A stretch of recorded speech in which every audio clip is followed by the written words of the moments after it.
அனைவருக்கும் வணக்கம். மற்றொரு பவர் டாக்ஸ் நிகழ்ச்சியின் மூலமாக உங்கள் அனைவரையும் சந்திப்பதில் மகிழ்ச்சி. இன்றைய பவர் டாக்ஸ் நிகழ்ச்சியிலையும் இலங்கை தீவின் அரசியல் சார்ந்து பேசிக் கொள்ளவிருக்கிறோம்.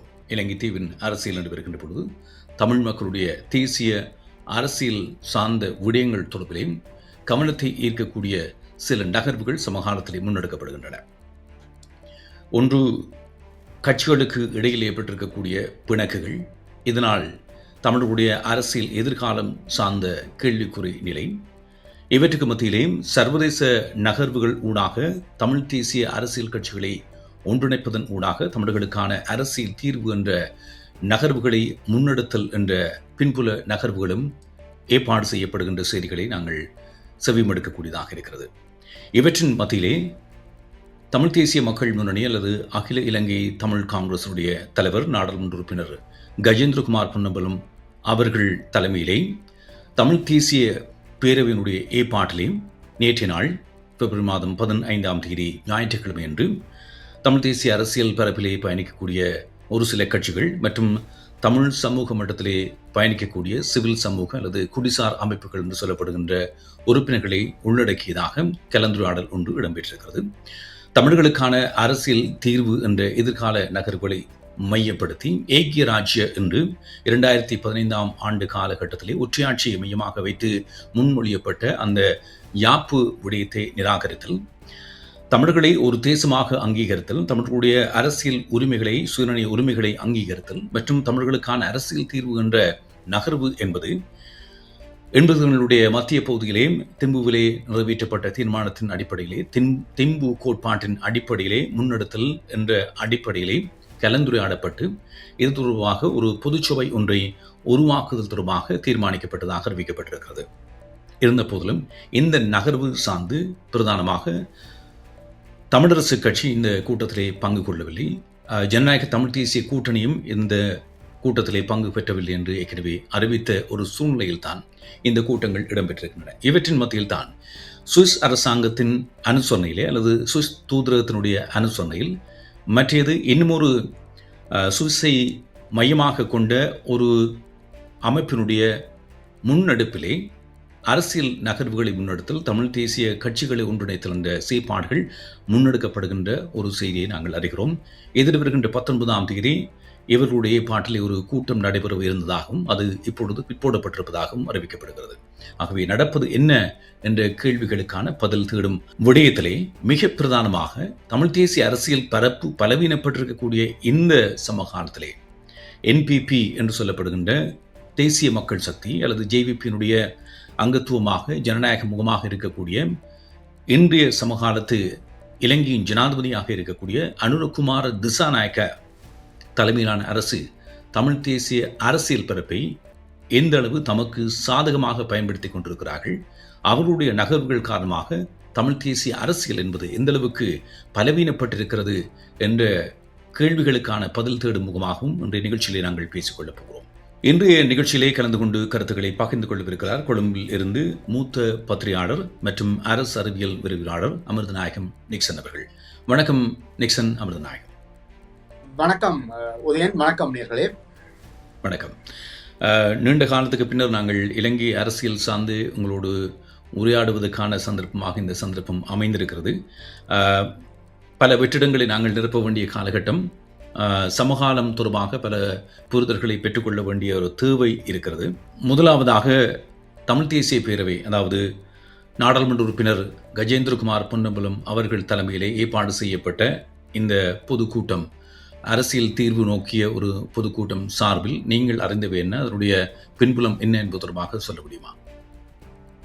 நிச்சயமாக இப்படியான கலந்துரையாடல்கள் அவசியமானவை, அதிலே மாற்று கருத்து இல்லை. ஆனால் இந்த கலந்துரையாடல்களை ஏற்பாடு செய்கின்ற பொழுது அதனுடைய நோக்கம், இதனுடைய தொடர்ச்சி என்ன என்ற கேள்வி எழுகின்றன. இப்போது பாருங்கள், சுவிஸ் ஒரு தூதரகத்தை, கொழும்பில் இருக்கிற சுவிஸ் தூதரகம் ஒரு சந்திப்புக்கு ஏற்பாடு செய்திருக்கிறது 19 ஆனால் அந்த சந்திப்பு தனியே தமிழ் தேசிய மக்கள் முன்னணியோடு தான் இருந்தது என்ற கதைகள் தான் வருகின்றன. இப்ப இந்த இடத்திலே தான் ஏனைய தமிழ் தேசிய கட்சியில ஏன் அழைக்கவில்லை என்ற ஒரு பேச்சு எழுந்திருக்கிறது. அதன் பின்னர் சுவிஸ் தூதரகம் எல்லா கட்சிகளுக்குமான அழைப்பை விடுவதற்கான ஒரு பரிந்துரையை கேட்டிருக்கிறது.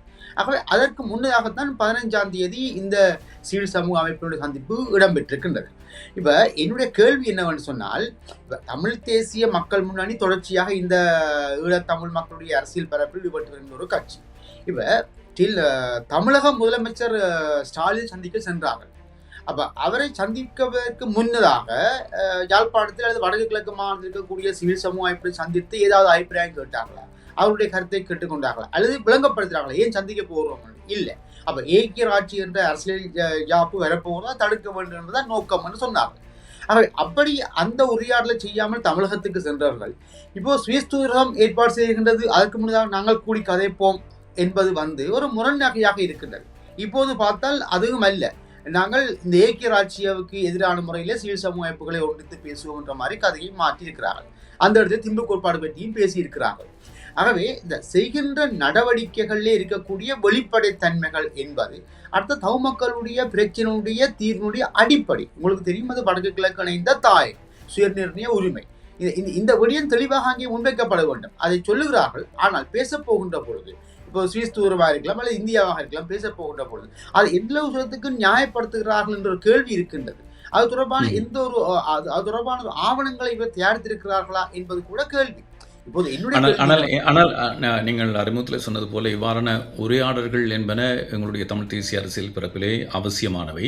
அவ்வாறான உரையாடல்கள் போதுமான அளவு இந்த போருக்கு பிற்பட்ட காலத்திலே நடைபெறவில்லை. அவ்வப்பொழுது ஏற்பாடு செய்யப்பட்ட சில கட்டமைப்பு சார்ந்த செயற்பாடுகள், தமிழ் மக்கள் பேரவை போன்ற செயற்பாடுகள், அதுக்கு பின்னரான தேர்தலை மையமாக கொண்ட கூட்டுக்கள் என்ற விடயங்கள் ஒரு தற்காலிக சாத்தியப்பாடுகளாக இருந்த போதிலும் கூட அவற்றின் மூலமாக இந்த தீர்வுகளும் எட்டப்படவில்லை. ஆனால் இவ்வாறான முயற்சிகள், முன்னெடுப்புகள் நடைபெறுகின்ற பொழுது கஜேந்திரகுமார் பொன்னம்பலம் தலைமையிலான தமிழ் தேசிய மக்கள் முன்னணி அதிலிருந்து ஒதுங்கி நின்றதையும் உடன்படாத இறுக்கமான நிலைப்பாட்டை கடைபிடித்து வந்ததையும் பார்த்திருக்கிறோம். ஆனால் அதில் இருந்து அவர்கள் இப்பொழுது மாறி இருக்கிறார்கள் என்பதற்கான அடையாளமாகத்தானே இவ்வாறான உரையாடல்கள் அவர்களுடைய தலைமையிலே, அவர்களுடைய அழைப்பின் பேரிலே, அவர்களுடைய ஏற்பாட்டிலே நடைபெறுகின்றபடியும் சுட்டிக்காட்டப்படுகிறது.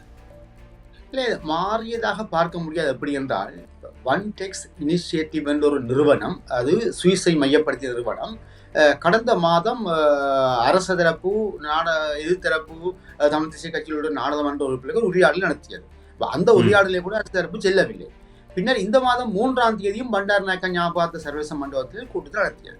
அந்த கூட்டத்திலே யாழ்ப்பாணத்தில் இருக்கின்ற சட்டத்திரணி குமாரியல் குருவர், இப்போ தமிழ் தேசிய மக்கள் முன்னணியோடு நெருங்கி செயல்படுகின்ற ஒருவர், அவரும் ஏம்பதி விக்ரமரட்ன, தீபிகா ஒடகம், பிரதான யூனிவர்சிட்டி லோ ஃபேக்கல்டி முன்னாள் பேராசிரியர், அடுத்தது நிசாம் காரியப்பர், உதய கம்மன்பில போன்றவர்கள் அங்கே பேனலிஸ்டே இருந்தார்கள்.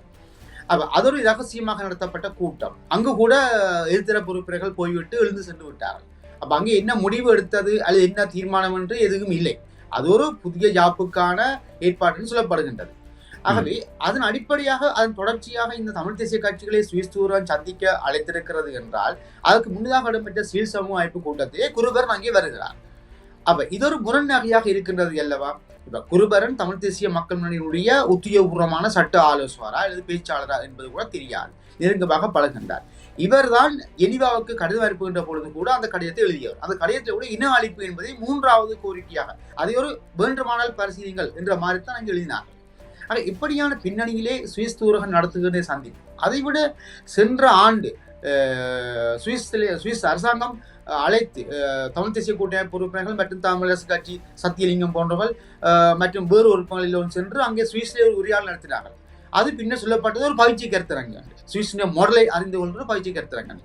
ஆகவே இந்த தொடர்ச்சி ஒரு குழப்பமான நிலைமையிலே வருகின்றது. ஆகவே அந்த நிலைமைக்குள்ளே வருகின்ற பொழுது, இவர்கள் இதை இப்படி முன்னெடுத்து செல்கின்ற பொழுது ஏனைய தமிழ் தேசிய கட்சிகளுடைய வகிபாகம் என்ன என்பது தொடர்பான கேள்விகள் அங்கே எழுகின்றது. ஆகவே ஒரு உண்மையான கூட்டு முயற்சியா அல்லது தமிழ் தேசிய மக்கள் முன்னணி தங்களுடைய தேர்தல் அரசியலுக்காக, செல்வாக்குக்காக இதை முன்னெடுக்கின்றதா என்பது இங்கே கேள்வியாக இருக்கின்றது.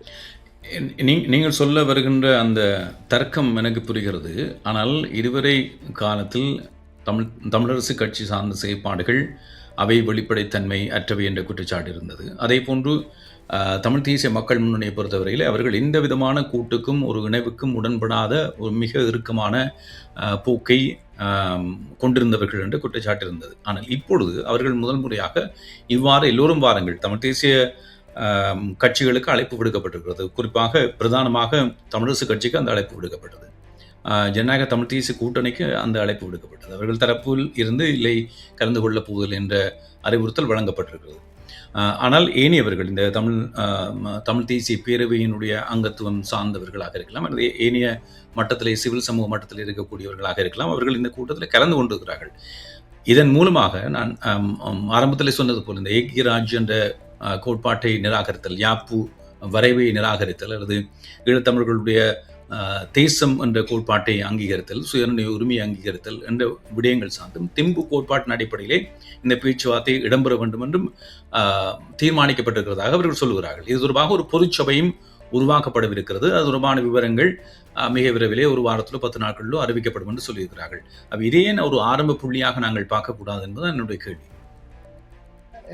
இப்போது திம்பு கோட்பாடு என்று சொல்லியிருக்கிறார். நான் நினைக்கின்றேன் கடந்த ஒரு வாரத்துக்கு முன்னர் யாழ்ப்பாணத்துக்கு நான் சென்ற பொழுது அங்கு ஒரு தனியார் தொலைக்காட்சி என்னை அழைத்து இந்த விடயங்கள் தொடர்பாக கேட்ட பொழுது நான் சொன்னேன், ஏக்கிய ராஜ்யவை எதிர்ப்பதாக இருந்தால், அதாவது அவர் அரசாங்கம் என்ன சொல்லுவது, சந்திரிகா தயாரித்த தீர்த்திட்டம், ரணில் விக்ரமசிங்க தயாரித்த தீர்த்திட்டம் எல்லாத்தையும் கொண்டு வந்தால் நாங்கள் புதியாவை பற்றி பேச போகணும் என்று அவர் ஒரு மேலெந்த வாரியாத்தான் சொன்னார். அது அதிகாரப்பூர்வ அறிவிப்பும் அல்ல. சரி, அப்படியாக இருந்தால் நான் சொன்னேன், எங்களிடம் இருக்கிறது 2 முக்கியமான ஆவணம் இருக்கின்றது. 3 எடுத்துக்கொள்ளும் மட்டுக்கோட்டை தீர்மானம். சரி, அதைத்தான் நாங்கள் கொஞ்சம் ஒதுக்கி வைத்துக் கொண்டோம். அதில் பயம் இருக்கு. சரி, திம்பு கோட்பாடு 85ஆம் திம்பு கோட்பாடு, அதை விட விடுதலை புலிகள் சமர்ப்பித்த ISGA, இந்த 2 ஆவணங்களையும் நீங்களும் கொண்டு போய் மேசையிலே போடுங்க. போட்டுட்டு இங்க வாங்க, இதை நாங்கள் பரிசீலிப்போம் என்று சொன்னால் அரசாங்கம் என்ன செய்யும்? அப்ப இந்த கேள்வி நாங்கள் எழுப்பியிருந்தேன். அப்ப இதன் பின்னணி சூழலில் தான் இப்போ திம்பு கோட்பாடு பற்றி பேசுகிறாங்க. திம்பு கோட்பாடு என்பது ஒரு பேசிக் பிரின்சிபல். அது ஒரு சிவர், ஒரு ஆரம்ப சிவர். சரி, அப்ப இப்ப இந்த பேச்சுக்கள் அப்படி வருகிறது என்று சொன்னால் இங்கே நாங்கள் ஒன்றை பார்க்க வேண்டும், ஒரு தொடர்ச்சி இருக்க வேண்டும். முதல்ல 8 ஆசனங்களை கொண்ட தமிழரசு கட்சி அங்கே வேறொரு விதமான அரசியல்களே போய்கொண்டிருக்கின்றது. அதாவது ஏக்கிய ராட்சியை ஆதரிக்க போகிறார்கள் என்பது தமிழ் தேசிய மக்களுடைய குற்றச்சாட்டு. அதிலே ஒரு நியாயம் உண்டு. என்றால் அவர்கள் 2015ஆம் ஆண்டு நல்லாட்சியில் சொல்லப்பட்ட அவர்களாலே சொல்லப்பட்ட அந்த ரணில் மைத்திரி அரசாங்கத்துக்கு முற்றுமுழுதாக முட்டு கொடுத்த ஒரு கட்சி அந்த தமிழரசு கட்சி. ஆகவே அந்த இடத்துல ஒரு சந்தேகம் நியாயமானது. ஆனால் என்னுடைய கேள்வி என்னவென்று சொன்னால், இந்த தொடர்ச்சி என்பது இப்ப சிவில் சமூக அமைப்புகள் இப்ப நீங்கள் கிட்டத்தட்ட 3 வகையான சிவில் சமூக அமைப்பு செயல்பாடுகளில் இருந்து முற்றுமுழுதாக வெளியேறியவர்கள் தமிழ் தேசிய மக்கள் மணி. இறுதியாக இந்த பொது வேட்பாளர் விடயத்திலே இவர்கள் செய்த மகா தவறு. அவர் பொது வேட்பாளரை அவர்கள் கொண்டு வருகிறார்கள். அப்ப நீங்கள் அதை எதிர்த்து புறக்கணிப்போம் என்கிறீர்கள். தமிழரசு கட்சி சஜித்துக்கு ஆதரவு வழங்கியது. அப்ப 2 பெரிய கட்சியுமே அந்த சிவில் சமூக அமைப்புகளை புறக்கணித்து விட்டன. அப்ப இந்த பின்னணியில் இப்போது எல்லா சிவில் சமூக அமைப்புகளையும் அழைத்துக் கொண்டு வந்து இப்படி ஒரு கதையை சொல்லுகின்ற பொழுது அங்கே ஒரு கேள்வி எழுகின்றது. சரி, நாங்கள் அதை ஏற்றுக்கொண்டாலும் கூட இங்கே கேள்வி என்னவென்று சொன்னால், இப்ப தமிழக முதலமைச்சரை சந்தித்த பொழுது நீங்கள் அங்கே முன்வைத்த கோரிக்கை சமஸ்தி. சரி, சமஷ்டிக்குள்ளே சுயநிர்ணயமே இருக்கின்றதா? சமஷ்டி என்ற ஒரு கோட்பாடு பல வகைத்தன்மை கொண்டது. இந்திய அரசியல் ஜாப்பும் சமஷ்டி தான், அமெரிக்க அரசியல் ஜாப்பும் சமஷ்டி தான். அவை சுய நிர்ணய உரிமை முழுமையாக அங்கீகரிக்கப்பட்ட ஒரு தீர்வு தான் எங்களுடைய அடிப்படை. அதே நேரம் பொது வாக்கெடுப்பு என்ற ஒரு விடயம் இருக்கின்றது. அதே தமிழகத்தை உறுதியாக இருக்கின்றார். ஆகவே அதையெல்லாம் அங்கே நீங்கள் நிராகரித்தான் பேசியிருக்கிறீர்கள்.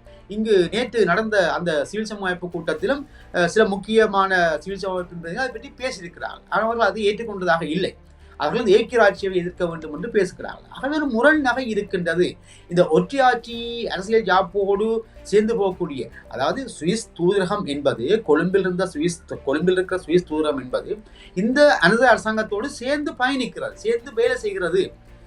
அப்ப எங்களுடைய பிரச்சனையை நாங்கள் சர்வசமயப்பட்ட நீங்கள் என்ன அடிப்படையில் அந்த சுவிஸ் தூதரத்தினுடைய செயற்பாடு தொடர்பாக அந்த கருத்தை முன்வைக்கிறீர்கள் என்றால், சர்வதேச நகர்வுகள் ஏதோ ஒரு வகையிலே தமிழர்களுக்கான அரசியல் தீர்வு சார்ந்து சாதகமாக அமைய வேண்டும் என்ற எதிர்பார்ப்பு நீண்ட காலமாக இருக்கிறது. இலங்கை தீவுக்குள் ஒரு தீர்வு சாத்தியமில்லை. இலங்கை தீவினுடைய இப்போது இருக்கக்கூடிய அரசியல் யாப்பின் விதிகளின் பிரகாரம், அரசியல் யதார்த்தத்தின் விதிகளின் பிரகாரம் அது சாத்தியமில்லை. ஆகவே ஒரு சர்வதேச மத்தியஸ்தம் அல்லது சர்வதேச அழுத்தத்தின் ஊடாக மட்டும்தான் ஏதாவது ஒரு தீர்வு தமிழர்களுக்கு சாதகமாக அமையக்கூடிய வாய்ப்பு. அது தற்போது மட்டுமல்ல, எக்காலத்தும் அதுதான் ஒரு தீர்வாக இருக்கும், அதுதான் நடைமுறை சாத்தியமானது என்பது பொதுவான ஒரு கருத்தாக இருக்கிறது. அவ்வாறான ஒரு சந்தர்ப்பத்தில் சுவிஸ் தூதரத்தினுடைய இவ்வாறான முயற்சியை நீங்கள் இலங்கை அரசினுடைய பின்புலம் என்று சொல்வதற்குரிய காரணம் என்ன? அது இலங்கை அரசு கேட்டுக்கொண்டதன் காரணமாக அவர்கள் வருகிறார்களா, அல்லது தங்களுடைய வேறு காரணங்களை மறைத்து கொண்டு உருமறைப்பு செய்து கொண்டு ஒரு நகர்வாக, மூலோபாய நகர்வாக இதனை முன்னெடுக்கிறார்களா? இப்ப தமிழ் மக்களுடைய வடக்கு கிழக்கு இணைந்த தமிழர் தாயகம் என்பது சுய நிர்ணய உரிமை என்பதையும் முதலில் சுவிஸ் அரசாங்கம் ஏற்றுக்கொண்டிருக்கிறதா? அது பற்றி ஒரு தெளிவு இல்லை. ஏனென்றால் கடந்த ஆண்டு சுவிட்சர்லாந்து நடைபெற்ற சந்திப்பின் போது, அதாவது தமிழ் தேசிய கட்சிகள், குறிப்பாக கஜேந்திர பின்னம்பலம், தமிழரசு கட்சி இந்த சத்தியலிங்கம் மற்றும் அரசாங்க தரப்பிலே இருந்து தேசிய மக்கள் சக்தி உறுப்பினர்கள் மற்றும் அங்கிருக்கக்கூடிய டயாஸ்பரா குழுவினர் சந்தித்த பொழுது கூட இந்த விடயங்கள் அங்கே தெளிவாக கஜேந்திரகுமார் பேசியிருக்கிறார். ஆனால் அந்த விடயங்களை ஏற்றுக்கொண்ட மாதிரியான எந்த ஒரு வெளிப்படுத்தலையும் சுவிஸ் அதிகாரிகள், சுவிஸ் ராஜாதிகள் வெளிப்படுத்தவில்லை. ஆகவே முதல்ல சுவிஸ் தூரகம் ஏற்றுக்கொள்ளுவான். இப்போது நோர்வே பேச்சுவார்த்தையில் இறங்கிய பொழுது நோர்வே தன்னையொரு அனுசரணையாளராக சொன்னதை தவிர தமக்களுடைய அரசியல் நிலைப்பாட்டிலே அவர் தெளிவான கருத்தை முன்வைத்து இந்த அறிக்கையும் வெளியிடவில்லை. அரசாங்க தரப்பும் விடுதலை புலிகள் செய்கிற குறைபாடுகள், கூடுதலாக விடுதலை புலிகள் செய்கிற குறைபாடுகளை தான் அறிக்கையாக வெளியிட்டுக் கொண்டிருந்தார். ஆகவே மீண்டும் அப்படியான பிழை நடக்கின்றது. ஒன்று. அடுத்தது, சுவிஸுடைய முயற்சி என்பது சர்வதேச மத்தியஸ்தமா அப்படி சொல்லப்பட்டிருக்குதா? அரசாங்கம் அதை ஏற்றுக்கொண்டிருக்கிறதா? முதல்ல இல்லை. அதேபடி சுவிஸ் தூதரகம் கொழும்பிலே 2 கூட்டத்தை நடத்துகிறது அரசாங்க தரப்பு உறுப்பினர்களுக்கு.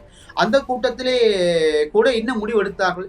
சுயநிர்ணய உரிமை, வடகிழக்கு தாயகம் என்பதையெல்லாம் பேசினார்களா? அங்கே 2வது கூட்டம், அதாவது இந்த மாதம் 3ஆம் தேதி நடைபெற்ற கூட்டத்திலே அங்கு பேனலிஸ்ட்லே இருந்த சட்டத்தரணி குமாரவேல் குருபரன் அதை பற்றி அங்கே பேசினாரா? எந்த வெளிப்படுத்தலும் அங்கே இல்லை. ஆகவே இந்த வெளிப்படுத்தல் இல்லாமல் ஒரு மறைமுகமான முறையில் இந்த இலங்கையோட யூனிட்டரி ஸ்டேட் கான்ஸ்டிடியூஷன், இந்த ஒற்றையாட்சி அரசியல் ஜாப்புக்குள்ளே கொண்டு போய் முடக்கக்கூடிய ஒரு தீர்வுக்குத்தான் சுவிஸ் தூதரகம் முற்படுகிறதா என்ற கேள்வி இருக்கின்றது. முதல்ல பேச்சுவார்த்தை தொடர்பான விடயங்களுக்கு வருகின்ற பொழுது அந்த நாடு தமிழ் மக்கள் தொடர்பான விடயத்தை தெளிவுபடுத்த வேண்டும். அதே அரசாங்கத்தின் நிலைப்பாடு உங்களுக்கு தெரியும். இந்த தேசிய மக்கள் சக்தி என்பது தாங்கள் முன்வைக்கிற தீர்வைத்தான் தமிழர்கள் ஏற்க வேண்டும் என்று தெளிவாக சொல்லுகிறார்கள்.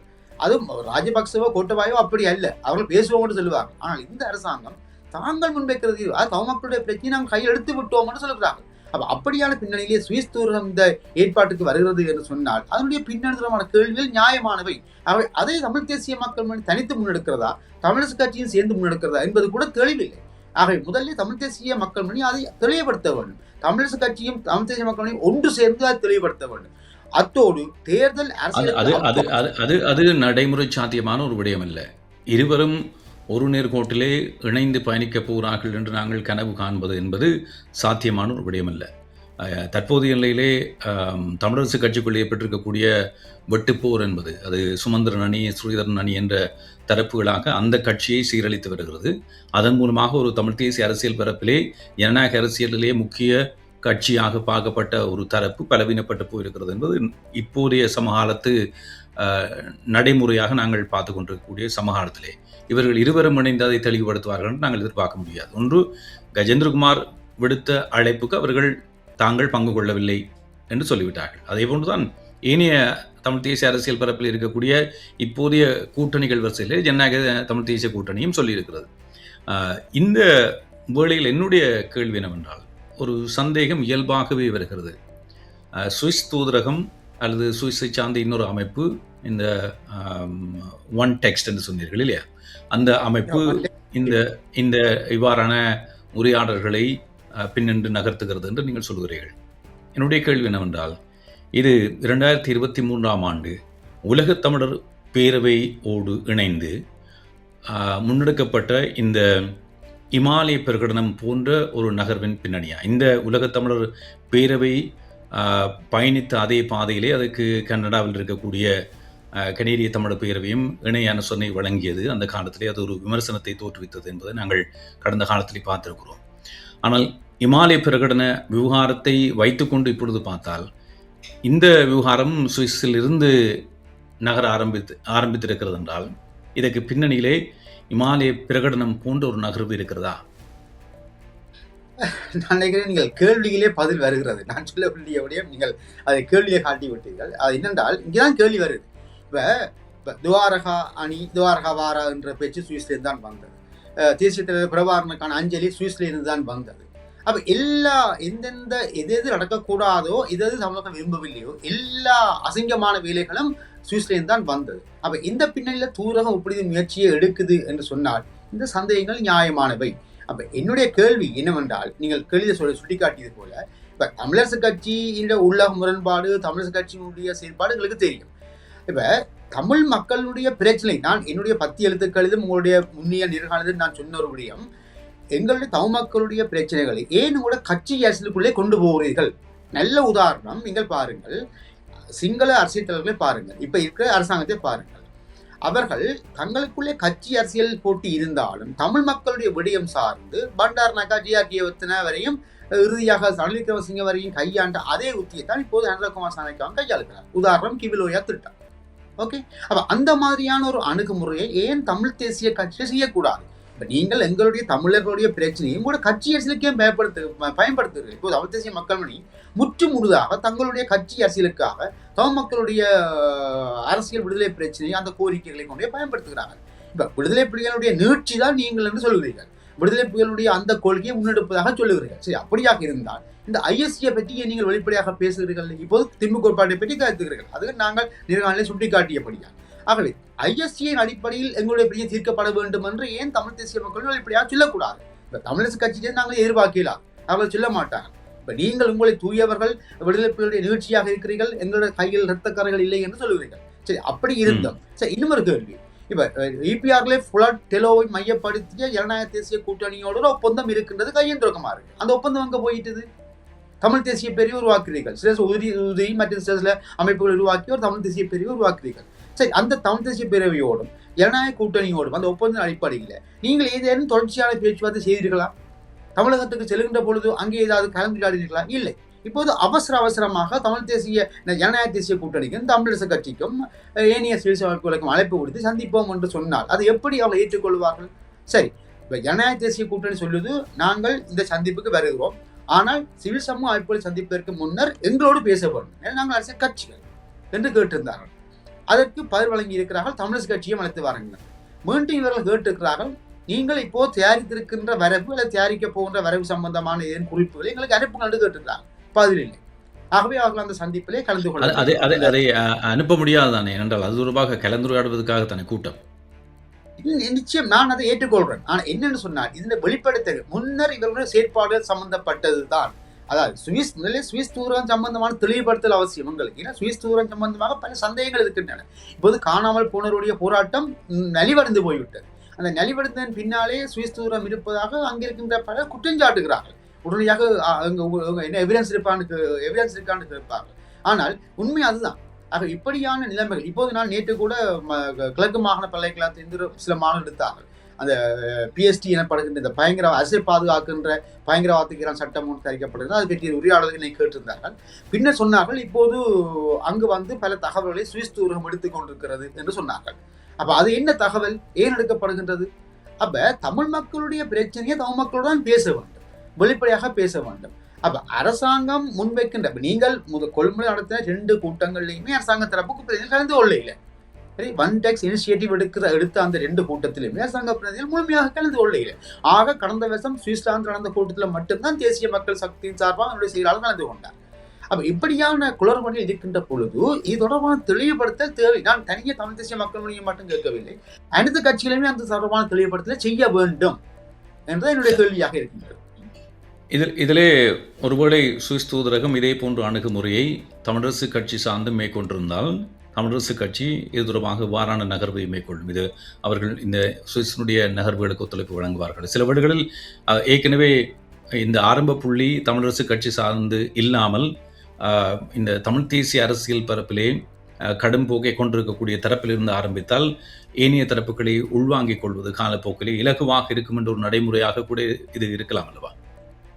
நான் இப்படி பார்க்கிறேன். இப்ப தமிழரசு கட்சி என்றது ஒற்றையாட்சிக்குள்ள இருக்கக்கூடிய தீர்வுக்கு இணங்கி போகக்கூடிய கட்சி என்பது வெளிப்படையாக தெரிந்த ஒன்று. இப்ப தமிழ் தேசிய மக்கள் முன்னாடி தானே தங்களுடைய நிலப்பாட்டு தெளிவாக சொன்னார்கள். ஒரு நாடு இரு தேசம் என்று சொன்னார்கள், சுயநிர்ணய உரிமை, இன அழிப்பென்றெல்லாம் ஆக்ரோஷமாக பேசி சொன்னால் அவர்கள் தானே. ஆகவே அவர்களை அழைத்து முதல்ல ஒரு சமாதானப்படுத்தி ஒற்றையாட்சிக்கு நிலைமைகளை கொண்டு வருவதற்கான ஏற்பாட்டு முயற்சியாகத்தான் இது இருக்கின்றதோ ஒரு வகை எனக்கு ஏற்படுகின்றது. அதாவது வகுப்புகளை குழப்படி செய்கின்ற ஒரு மாணவனுக்கு மானிட்டர் பதவி கொடுக்குற மாதிரி கஜேந்திரகுமாருக்கு புரியுற பதவியை கொடுத்து விட்டு அவரை முதலில் இதில் கொண்டு வந்து விட்டு பின்னர் தமிழரசு கட்சியோடு பேசலாம். ஏன்னா தமிழரசு கட்சி ஆல்ரெடி அது ஏற்கனவே ஒரு இணங்கி போகக்கூடிய கட்சி, எல்லாருக்கும் தெரியும், அதனுடைய கொள்கை தெளிவில்லை. அப்ப இவரை கொண்டு வந்து முதல்ல இந்த ஒட்டியாட்சிகளை வரக்கூடிய தீர்வுக்கு மடக்கிட்டால் பிறகு தமிழ் தேச கட்சியோடு பேசலாம் என்ற ஒரு நிலப்பாட்டோடு சுவிஸ் தூரம் இந்த முயற்சி எடுக்கிறதா என்ற ஒரு கேள்வியும் இருக்கின்றது அல்லவா? சரி, நான் நினைக்கிறேன் இவை தொடர்பாக இன்னொரு சந்தர்ப்பத்தில் நாங்கள் தொடர்ந்து வரப்போகின்ற நகர்வுகளை வைத்து பேசிக்கொள்வோம். அடுத்ததாக என்னுடைய கேள்வி தமிழரசு கட்சி சார்பானது. சுருக்கமாக பார்க்கலாம். தமிழரசு கட்சிக்குள் தலைமைத்துவ போட்டி இப்பொழுது பூதாகாரமாக வெடித்திருக்கிறது. ஸ்ரீதரன் அவர்கள் நாடாளுமன்ற குழு தலைவர் அல்லது அந்த அரசியல் குழு தலைவர் என்ற பதவியிலிருந்து நீக்கப்பட்டிருக்கிறார். தலைமைத்துவ போட்டியினுடைய அடுத்த கட்டம் இப்பொழுது கட்சியை பலவீனப்படுத்துகின்ற அளவுக்கு பெரும் பிரளயமாக வெடித்திருக்கிறது. இந்த இருவருக்கும் இடையிலான இந்த போரினுடைய தற்போதைய நிலை என்ன?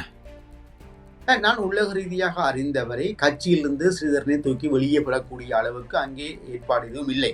இது என்ன நடக்குதுன்னா தலைமைத்துவ போட்டி தான் ஒன்று. இரண்டாவது, தமிழ் மக்களுடைய பிரச்சனையோடு சேர்த்து பார்க்கிற பொழுது விமர்சனங்களுக்கு அப்பால ஸ்ரீதரன் அந்த தமிழ் தேசிய நிலைப்பாட்டோட நிற்கிறார் என்று ஒன்று. அப்ப அவர் சம்பந்தமான விமர்சனங்கள் குற்றச்சாட்டுகள் வேறு. இப்ப அரசாங்கத்துக்குள்ள போய் நிலங்களை பெறுகிறார், வேறு விதமான என்றெல்லாம் சொல்லுகிறார். அதுக்கு எதுவுமே எந்த ஒரு ஆதாரம் இதுவரை சமர்ப்பிக்கப்படவில்லை. அப்ப இந்த நிலையில சுமந்திரன் இந்த விடயத்தை பெரிதுபடுத்துகிறார் அல்லது சுமந்திரன் சார்பு அணி இதை பெரிதுபடுத்துகிறது என்பது உண்மையில ஒரு கேள்விக்குரிய விஷயம்தான் ஒன்று. அடுத்தது, தமிழரசு கட்சியினுடைய யாப்பின் பிரகாரம் பொதுச்சபை கூட்டப்படவில்லை, மத்திய குழு கூட ஒழுங்கான முறையில் கூட்டப்படவில்லை, அரசியல் குழு எப்படி உருவானது, அந்த கூட்டம் எப்படி நடக்கிறது, இப்ப பதில் செயலாளராக எப்படி சுமந்திரன் வந்தார் என்ற கேள்விகள்லாம் அங்கே இருக்கின்றன.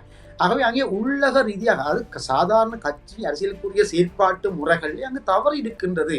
அப்ப இந்த பின்னணியில் தான் சுமந்திரன் மீது நடவடிக்கை எடுக்கப்பட்டு அவர் நாடாளுமன்ற குழு தலைவர் பதவியிலிருந்து தூக்கி எறியப்பட்டு இப்போது தொடர்ச்சியாக அது போய்கொண்டிருக்கிறது. ஆக சுமந்திரன் அல்ல, சிவஞானம் ஸ்ரீதரன் அவர்கள் ஸ்ரீதரனை நாடாளுமன்ற குழு தலைவர் பதவியிலிருந்து தூக்கி எறிந்து இந்த எல்லாமே போய்கொண்டிருக்கிறது. அப்ப என்ன கேள்வி என்னவென்றால், முதல்ல சாதாரண கட்சி அரசியலுக்குரிய பண்போடு இவர்கள் இயங்குகிறார்களா? நீங்க பாருங்க, தென்பகுதியை பாருங்க, ஜேபியா இருக்கலாம், ஐக்கிய கட்சியா இருக்கலாம், ஸ்ரீலங்கா பொதுஜன பெரமுனவா இருக்கலாம், எந்த கட்சியும் தங்களுடைய கட்சி கட்டமைப்பிலே அடிப்படையில் அவர் சரியாக இயங்குகிறார்.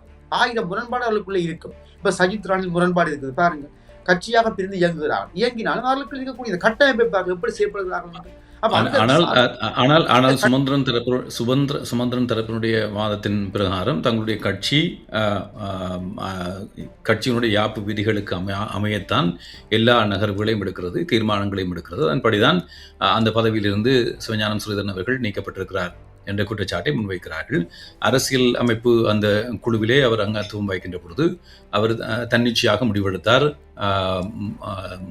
அரசினுடைய நிகழ்ச்சி நிரலுக்கு ஆதரவாக வாக்களித்தார் என்பது குற்றச்சாட்டு. இதை எவ்வாறு அவர் அப்படி செய்தாரா இல்லையா என்பது தொடர்பாக எவ்வாறு உறுதி செய்து கொண்டது? இப்ப நாடாளுமன்றத்துக்குள்ளே நான் 10 ஆண்டுகள் செய்தியாளராக இருந்தேன். எனக்கு நாடாளுமன்ற சிஸ்டம் தெரியும். இப்ப ஸ்ரீதரன் அங்கே வாக்களித்தாரா இல்லையா என்பது அல்ல பிரச்சனை. முதலே நீங்கள் இலங்கை ஒற்றியாட்சி நாடாளுமன்றத்துக்குள்ளே வந்து விட்டால் அந்த சிஸ்டத்துக்குள்ளே நீங்கள் போகத்தான் வேண்டும். அங்கே இருந்தோம் நீங்கள் பேச்சின் போது எதிராக பேசலாம். ஆனால் செயற்பாடுகளுக்குள்ளே நீங்கள் போனால் அதுக்கு ஆதரவாக செய்யப்பட வேண்டும். இப்போ 2015ஆம் ஆண்டு நல்லாட்சி என்று அவையராலே சொல்லப்பட்ட அரசாங்கத்துக்குள்ளே செல்லும் அடைக்கலாம் நாடாளுமன்ற குழுத்தவராக இருந்தார். அந்த பதவி தமிழருக்கு தேவையில்லாத ஒரு பதவி ஒன்று. அடுத்தது, அந்த அரசாங்கம் இருக்கின்ற பொழுது எத்தனை விதமான செயற்பாடுக்கு ஆதரவு கொடுத்தார்கள். சரி, சரத் பொன்சேகாவுக்கு ஆதரவு அளிக்க வேண்டும் என்று முடிவெடுத்தது யாரு? மைத்ரிபால சிறிசேனவை நெல்சன் மண்டேலான்னு சொன்னது யாரு? அப்ப ராணுவத்தோடு அல்லது அரசாங்கத்துக்கு சாதகமான செயற்பாடுகளை செயல்படுகின்ற முறைகளை காட்டி கொடுத்தது, சொல்லிக் கொடுத்ததே தமிழரசு கட்சி தான். அப்ப ஸ்ரீதரன் அங்கே ராணுவத்துக்கு வாக்களித்தார் என்பது ஒரு விவகாரம் அல்ல. அவர் அந்த குழுவில இருந்தால் அதை செய்துதான் ஆக வேண்டும். எதிர்த்து வாக்களித்திருக்கலாம். ஆனால் அவர் சொல்லுகிறார், அதாவது நான் உலக அறிந்ததன்படி அவர் அங்கே வாக்களித்தார் என்பதை விட அங்கே இரண்டாவதாக, அதாவது உதவி செயலாளர், உதவி நாயகமாக இருந்த கணக்காளர் பெண்ணொருவர் இருந்தார், அவரைத்தான் தற்காலிகமாக போட வேண்டும் என்று அவர் அங்கே அந்த கூட்டத்தில் சொல்லியிருக்கிறார். அதற்கு அவர் சம்மதித்திருக்கிறார்கள். சம்மதித்து விட்டு பிறகு நடந்த கூட்டத்திலே தான் அவர் திடீரென்று முடிவெடுத்து ராணுவ அதிகாரியை கொண்டு வந்திருக்கிறார்கள். அப்ப அந்த பேச்சின் போது, ஜூமில் நடந்த பேச்சின் போது நீங்கள் சம்மதமா என்று கேட்டபொழுது அவர் ஓமான்னு சொல்லியிருக்கிறார். அவர் நினைத்திருக்கிறார் இந்த தான் முன்மொழிந்த, அதாவது உதவி நாயகமாக இருந்த அந்த பெண்மணியைத்தான் கொண்டு வர போகிறார்கள் ஓமான்னு சொல்லியிருக்கிறார். இப்படித்தான் நடந்ததாக நான் நாடாளுமன்றத்துக்குள்ளே அறிந்தேன். ஆகவே இது ஒரு விவகாரம் அல்ல. இதற்காக அவரை நாடாளுமன்ற குழு தலைவர் பதவியை தூக்க வேண்டும், கட்சியிலிருந்து எறிய வேண்டும் என்று சொல்வதெல்லாம் ஒரு நாடகம் என்று தான் நான் பார்க்கின்றேன். உண்மையிலே தமிழரசு கட்சி அடிப்படையிலே பிழை விட்டுக்கிறது, இவ்வளவு பிழை விட்டுக்கிறது. அப்ப அந்த அடிப்படையில் பார்க்கின்ற பொழுது இது எல்லாமே நான் நினைக்கின்றேன் தமிழ் தேசிய நீக்கம், அல்லது விடுதலை புலிகளுடைய தொடர்ச்சியான அரசியல் நீக்கம் என்ற பின்னணியோடு தான் நான் இதை பார்க்கின்றேன். ஆகவே தொடர்பான தெளிவுபடுத்தலை தமிழர் கட்சி இருக்கக்கூடிய ஏனைய மூத்த உறுப்பினர்கள் வாயிலிருந்து பேச வேண்டும். ஏன் வாயிலிருந்து பேசவில்லை என்பது ஒரு கேள்வி. ஸ்ரீதரன் கூட ஏன் தன் நிலைப்பாட்டை இன்னும் வெளிப்படையாக ஊடகங்களுக்கு அறிவிக்கவில்லை என்ற கேள்வியெல்லாம் இருக்கின்றன. அவை ஸ்ரீதரனும் குற்றச்சாட்டு இருக்கின்றது. அவர் இன்னமும் சரியாக தன் நிலைப்பாட்டை தன்னிலை விளக்கத்தை கொடுக்கவில்லை. ஆகவே இந்த குழப்பங்கள் எல்லாமே நான் பார்க்கின்றது எப்படி என்றால், இந்த சுவிஸ் இந்திய பேச்சுவார்த்தை முயற்சியோடு எப்படி பார்க்கிறேன் என்றால், முற்றுமுழுதாக தமிழ் தேசிய நிலைப்பாடு, தமிழ் தேசிய கோட்பாட்டை நீக்கிவிட்டு தமிழர்களாக இந்த முஸ்லீம் மக்கள், மலைய தமிழர்களை போன்று இந்த யுனிட்டரி ஸ்டேட், இந்த ஒற்றியாட்சிக்குள்ளேயே சாதாரணமாக இணைந்து வாழக்கூடிய ஒரு ஏற்பாட்டுக்குத்தான் இந்த பின்னணி எல்லாம் வருகின்றதோ என்ற ஐயங்களை எழுப்புகின்றன. நீங்கள் விரும்பியோ விரும்பாமலோ தற்போது இருக்கக்கூடிய நிலவரத்தின் அடிப்படையில் நாங்கள் தமிழ் தேசிய அரசியலை, தமிழரசு கட்சிகளுடைய அரசியலை அவதானிக்கின்ற பொழுது அந்த கட்சிக்குள் ஜனநாயகம் இருக்கிறதோ இல்லையோ அந்த கட்சிக்குள் பலம் மிக்கவராக எம் ஏ சுமந்திரன் அவர்கள் தான் இருக்கிறார்.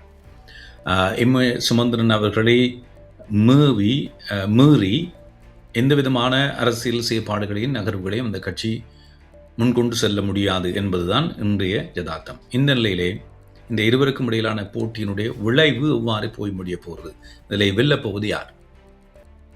அனிமான் நினைக்கின்றேன் சுமந்திரன் செல்வாக்கு மிக்கவர்.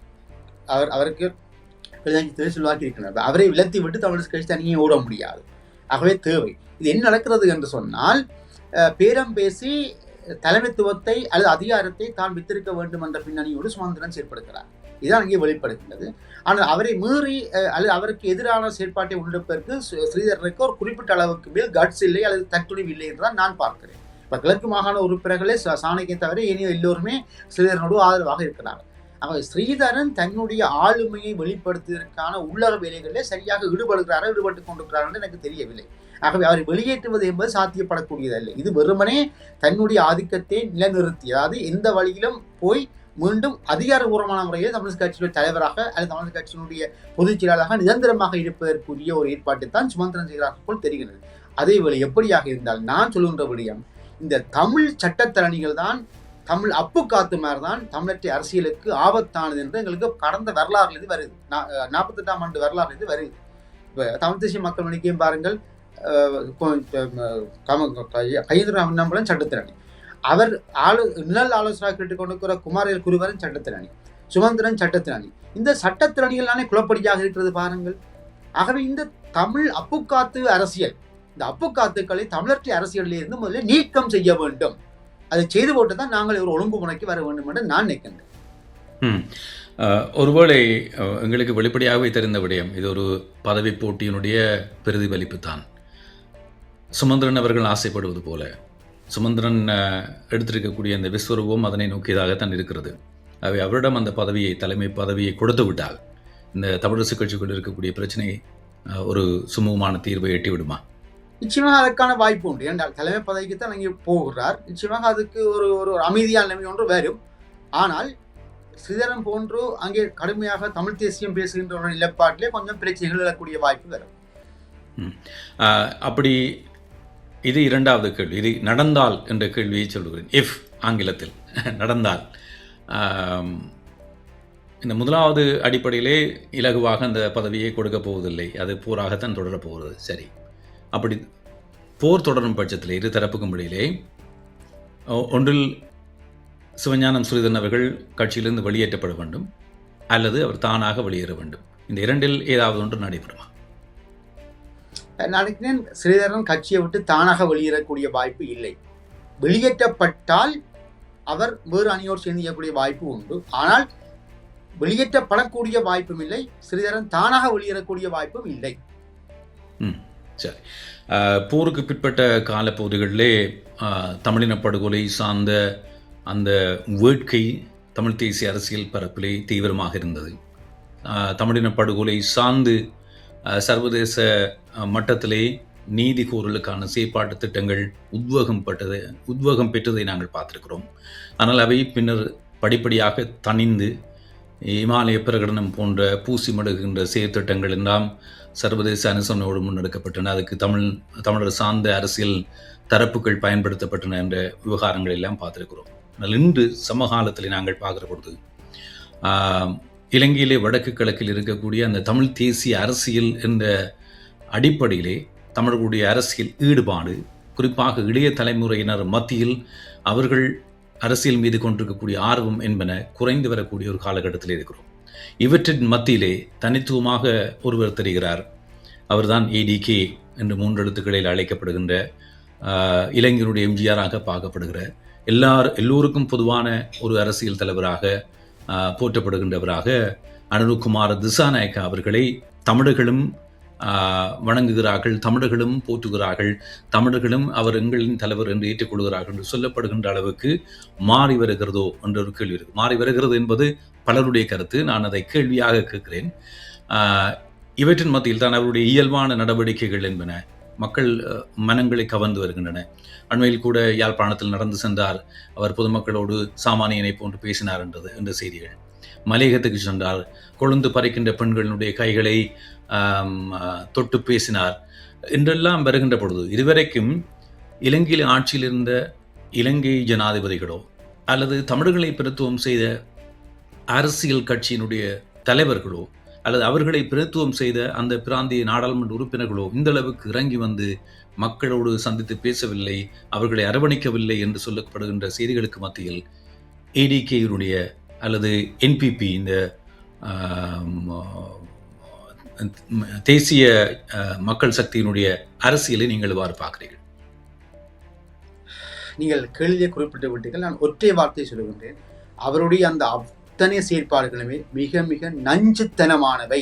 தமிழர்களுடைய அரசியல் உரிமைகளை, வடக்கு கிழக்கு தமிழ் மக்களுடைய அரசியல் விடுதலை, மலைய மக்களுடைய நிலப்பிரச்சனைகள் போன்றவற்றை எல்லாவற்றையும் அப்படியே அமுக்கி விட்டு இந்த ஒற்றையாட்சி பௌத்த தேசிய கோட்பாட்டுக்குள்ளே எல்லோரும் வர வேண்டும் என்பதற்கான ஒரு நச்சுத்தன்மை தான் இந்த யாழ்ப்பாணத்தில் போய் நடக்கிறது. மலையத்தில் போய் கொழுந்து பருத்து கொண்ட பெண்களை கையில் கொடுப்பது எல்லாமே இது ஒன்றை கவனிக்க வேண்டும். மிகச்சுருக்கமாக அதை இன்னொரு விதத்திலே அது ஒரு மிகச்சிறந்த கை தீர்ந்த ஒரு நுண் அரசியல், மிகச்சிறந்த மூலமாய நகர்வு என்று வைத்துக் கொள்ளக்கூடாது. நான் இதற்கு விளக்கம் தருகிறேன். சந்திரிகா, ஜேஆர் சந்திரிகா அல்லது மஹிந்த ராஜபக்ச, ரணில் கோட்டபாய ஆகியோர் வடக்கு கிழக்கு பகுதியில் வைத்திருந்த உறுப்பினர்கள், தமிழ் உறுப்பினர்கள் மூகவர்கள், மக்கள் பிரதிகள் அல்ல. ஆனால் தமிழ் தேசிய மக்கள் சக்தி அனுரகுமார திசாநாயக்கா வைத்திருக்கின்ற அத்தனை தமிழ் பிரதிகளும் தமிழ் தேசிய பிறப்புக்குள் என்று அர்ப்பணிப்போடு பணியாற்றியவர்கள். தமிழ் தேசிய பிறப்பின் எல்லைக்குள்ளே ஜேவிபி வந்துவிட்டது, அந்த குசினிக்குள்ளே வந்துவிட்டது. அங்கிருந்து எங்களுடைய நபர்களை கொண்டு போய் தங்களுடைய கட்சியை இணைத்து அவர்களை போட்டி போட வைத்து தங்களுடைய இலக்கை அடைய போகிறார்கள். இந்த நச்சுத்தனமான நகர்வை தமிழ் மக்கள் நாம் புரிந்து கொள்ளவில்லை. நேற்று முல்லைத்தீவில் இடம்பெற்ற கிவிலோயா திட்டம் தொடர்பான அந்த செயல் திட்டத்தில் அதை சொன்ன பொழுது அங்கு இருந்த பலர் அதை ஏற்றுக்கொண்டார்கள். இந்த நச்சுத்தனம் சாதாரண மக்களுக்கு விளங்கவில்லை. ஆகவே இந்த விழிப்புணர்வை ஏற்படுத்த வேண்டிய பொறுப்பு தமிழ் தேசிய கட்சியில் கூடியது. ஆனால் அந்த விழிப்புணர்வை செய்யாமல் தங்களுக்குள்ளே முட்டி மோதுவதும் சுயசுரத்துக்கு பின்னால் போவதும் என்று இழுபடுகிறார்களை ஒழிய இந்த நச்சுத்தனம், அதாவது இந்த அனுரகுமார திசாநாயக்கா அரசாங்கம் தமிழ் மக்கள் மத்தியிலே ஊடுருவி கொண்டு வருகின்ற தமிழ் தேசிய எல்லைக்குள்ளே வந்து நின்று கொண்டு செய்ய போகின்ற அத்தனை அச்சு விலைகளையும் அறிந்து கொள்ளார்களாக இருக்கிறார்கள் என்பது பெரும் ஆபத்து என்றுதான் நான் சொல்லுவேன். ஒருவேளை இன்னொரு நாடாளுமன்ற தேர்தல், இந்த மேற்குள்ள நாடுகளெல்லாம் இந்த கருத்து கணிப்புகள் செய்கின்ற பொழுது இன்றைய நாளில் அல்லது அடுத்த வாரம் தேர்தல் நடைபெற்றால் இந்த கட்சி பெரும்பான்மை பெறும், இந்த தலைவர் வெற்றி பெறும் என்ற ஆர்வங்களை சொல்வார்கள். அதே போன்று இப்போது இருக்கக்கூடிய என்பிபி சார்ந்த அரசியல் நகர்வுகள், தமிழ் தேசிய அரசியல் சக்திகளுடைய இந்த பலவீனமான நிலை, மக்களுடைய அரசியல் ஆர்வமற்ற ஈடுபாடு அற்ற நிலை என்பன இருக்கக்கூடிய சமகாலத்திலே ஒரு நாடாளுமன்ற தேர்தல் நடைபெற்றால் யாருக்கு அது சாதகமாக முடியும்? எனக்கு மிக முக்கியமான பொறுப்புள்ள கேள்வி. நான் வடக்கு கிழக்கில் அறிந்தவரை தேசிய மக்கள் சக்தி பிரஜா சக்தி என்ற அமைப்பு உருவாக்கி அங்கு இருக்கக்கூடிய சாதாரண மக்களோட வீடுகளுக்கு சென்று உங்களுக்கு என்ன பிரச்சனை, கிணறு இல்லையா, வாய்க்கால் இல்லையா, அல்லது காசு இல்லையா, வேலை இல்லையா, எல்லாத்தையும் கேட்டு குறைந்தபட்ச அவர்களை திருப்திப்படுத்துகிற பணியில் ஈடுபடுகிறார்கள். இது அடுத்த தேர்தலிலே அவர்களுக்கான வாக்கு வங்கி அதிகரிக்க போகின்றது. ஏனென்றால் தமிழ் தேசிய கட்சிகள் தங்களுக்குள்ளே முட்டி மோதி கொண்டிருக்கின்றார்கள். சாதாரண கிராஸ் ரூட் லெவலில் இறங்கி மக்களை சந்திக்கவில்லை, மக்களுடைய பிரச்சனை கேட்கவில்லை. ஆகவே அவர்கள் தங்களுடைய உறுப்பினர்களை உருவாக்கி தமிழர்களை, அதாவது தமிழ் தேசிய பரப்பில் என்று ஈடுபட்ட உறுப்பினர்களை தங்கள் பக்கம் எடுத்து இப்போது நான் முல்லத்திலே கூட மிக பிரபலமான சட்டத்திறனி நான் நினைக்கின்றேன் தேசிய மக்கள் குழு இணைய போகிறார். அவர் குருந்தூர் மலை வெடுக்கிடாரி போன்ற விஷயங்களில் தான் வழக்கில் ஈடுபட்டு ஒரு அறியப்பட்டவர். அப்படியானவர்களை இணைத்து கொண்டு வந்து சாதாரண ஒவ்வொரு குடும்பத்தில் இருக்கக்கூடிய சாதாரண குடும்ப பிரச்சனை கூட தீர்த்து வைக்கிறார். அப்படி இறங்கி இது ஒரு நட்சத்திரமான அணுகுமுறை. ஆனால் அதை மக்கள் புரிந்து கொள்ளவில்லை. இப்படி போகின்ற பொழுது அடுத்த தேர்தலில் அநேகமாக முழு வாக்குகளையுமே தேசிய மக்கள் சக்தி பெறக்கூடிய வாய்ப்பு இருக்கிறது. நீங்க ஒன்றை கவனிக்க வேண்டும், அந்த கன்செப்ட் சொன்னார் எனக்கும் சாணக்கா, தமிழ் மக்களை பிரச்சனை நாங்கள் கையில் எடுத்து விட்டோம், தமிழ் மக்கள் அதை பற்றி பேச தேவையில்லை. அந்த கன்செப்டை வடிவாக செய்து கொண்டு போகிறார். ஆனால் தமிழ் தேசிய கட்சிகள் இன்னும் அதை புரிந்து கொள்ளவில்லை. நிச்சயமாக வாக்கு வங்கியில் தமிழ் தேசிய கட்சியில் குறைவடைந்து தேசிய மக்கள் சக்திக்கான வாக்கு பலம் அதிகரிக்கக்கூடிய தன்மை இருக்கும். எப்படி என்றால் தமிழ் தேசிய பரப்பில் நின்றவர்களையே தங்கள் பக்கம் கொண்டு வந்து அங்கே போட்டி போட வைக்கப் போகிறார்கள். ஆனால் பின்னால் இருக்கக்கூடிய நஞ்சுத்தன்மை இன்னும் சரியாக அங்கே சென்ற தமிழ் தேசிய பிரதிநிதிகளுக்கு கூட தெரியவில்லை, மக்களுக்கும் தெரியவில்லை. இந்த ஆபத்தை நாங்கள் எப்படி விளங்க வைக்க போகிறோம், எவையான செய்ய வேண்டும் மக்களுக்கு. நன்றி நிக்சன் அமிர்தநாயகம். இன்றைய நிகழ்ச்சியிலே கலந்து கொண்டு உங்களுடைய கருத்துக்களை பகிர்ந்து கொண்டமைக்கு பேசப்பட வேண்டியவை நிறையவே இருக்கின்றன. ஒவ்வொரு சந்தர்ப்பத்திலே பேசிக்கொள்வோம். உங்களுடைய நேரத்துக்கும் கருத்துக்களுக்கும் நன்றி. வணக்கம். நன்றி உதயன். நன்றி நேர்களே.